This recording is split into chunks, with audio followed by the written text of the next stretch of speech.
Halo,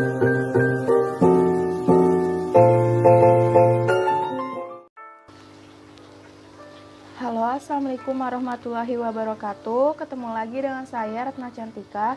Di video kali ini kita akan masuk ke bab 8, yaitu informasi dalam praktik. Yang pertama yaitu ada informasi sebagai salah satu faktor penting penentuan keberhasilan. Faktor penting penentuan keberhasilan atau critical success factor adalah beberapa aktivitas yang dapat mempengaruhi sukses atau gagalnya suatu perencanaan sebuah organisasi. Kemudian ada sistem pemrosesan transaksi. Istilah sistem pemrosesan transaksi merupakan suatu sistem yang menyangkut pengumpulan data, menguraikan aktivitas perusahaan, mengubah data menjadi informasi yang dapat dipergunakan oleh para pengguna, misalnya para manajer atau para pengambil kebijakan yang lain untuk mengambil keputusan baik di dalam maupun luar perusahaan. Selanjutnya ada subsistem utama dari sistem distribusi. Pertama ada subsistem yang pertama berhubungan dengan pemenuhan pemesanan pelanggan. Kedua ada subsistem kedua dengan pemesanan pelanggan, persediaan dari pemasok. Kemudian ada subsistem ketiga dengan pemelihara buku besar perusahaan. Sistem yang memenuhi pesanan pelanggan. Sistem utama yang terlibat dalam pemenuhan pesanan pelanggan itu ada 4, yaitu entry pemesanan, persediaan, penagihan, piutang dagang. Kemudian ada sistem yang memesan persediaan pengganti. Siklus itu ada 3, yaitu sistem pembelian menerbitkan pesanan, pembelian kepada pemasok untuk persediaan yang dibutuhkan. Kedua, sistem penerima menerima persediaan. Ketiga, sistem utang dagang melakukan pembayaran. Kemudian, sistem yang menjalankan proses buku besar. Sistem pembaharui buku besar akan pembukukan catatan yang menguraikan berbagai tindakan dan transaksi ke dalam buku besar. Sistem pembuatan laporan manajemen menggunakan isi buku besar untuk membuat neraca dan laporan laba rugi serta laporan lainnya. Menempatkan sistem pemrosesan transaksi dalam perspektif. Selain dengan area aplikasi yang paling dapat dipahami, sistem ini juga berperan sebagai fondasi dari semua aplikasi yang lain. Sistem informasi pemasaran memberikan informasi yang berhubungan dengan aktivitas pemasaran perusahaan. Sistem pemrosesan transaksi mengumpulkan data dari sumber-sumber internal dan lingkungan, lalu memasukkan ke dalam basis data. Subsistem inputnya itu ada 3, yaitu sistem informasi akuntansi, penelitian pemasaran, intelijen pemasaran. Kemudian subsistem outputnya itu ada 5, yaitu produk, tempat, promosi, harga, kemudian ada bauran terintegrasi. Sistem informasi sumber daya manusia. Sistem informasi sumber daya manusia memberikan informasi kepada seluruh manajer perusahaan yang berkaitan dengan sumber daya manusia perusahaan.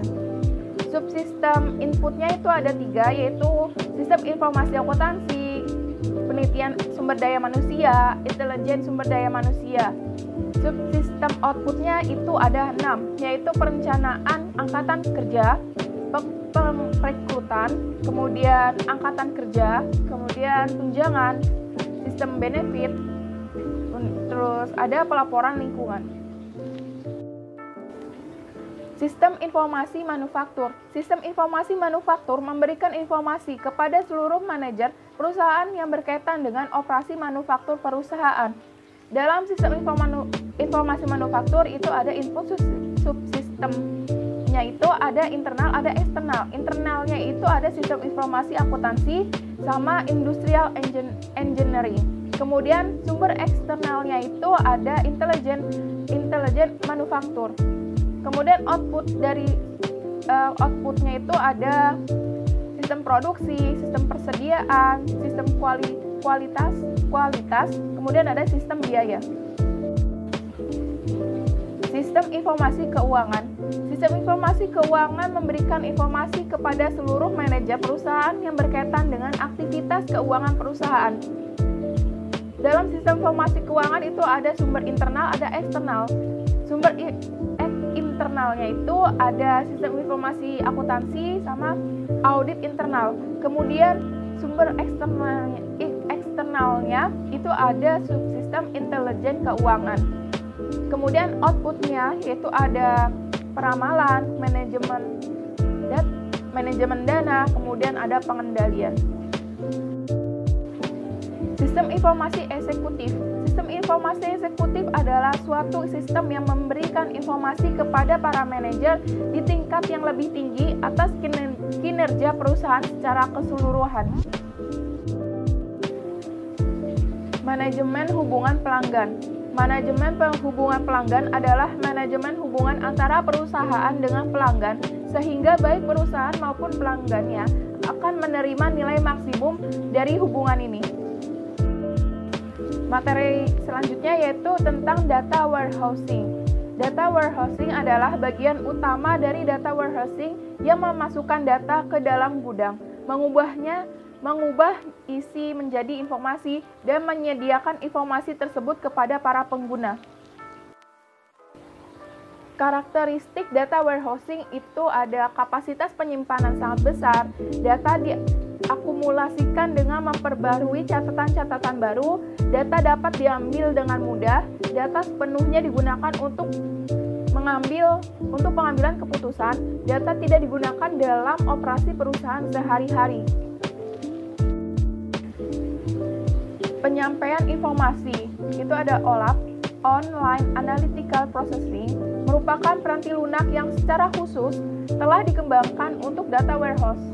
Data mining adalah proses menemukan hubungan dalam data yang tidak diketahui oleh pengguna. Kemudian ada verifikasi hipotesis, merupakan pendekatan yang dimulai dengan hipotesis pengguna mengenai bagaimana data saling terhubung. Kemudian ada penemuan pengetahuan. Dalam penemuan pengetahuan sistem data, warehousing menganalisis tempat penyimpanan data warehouse. Sekian materi bab 8 kali ini, kurang lebihnya mohon maaf. Wassalamualaikum warahmatullahi wabarakatuh. Sampai ketemu di materi selanjutnya.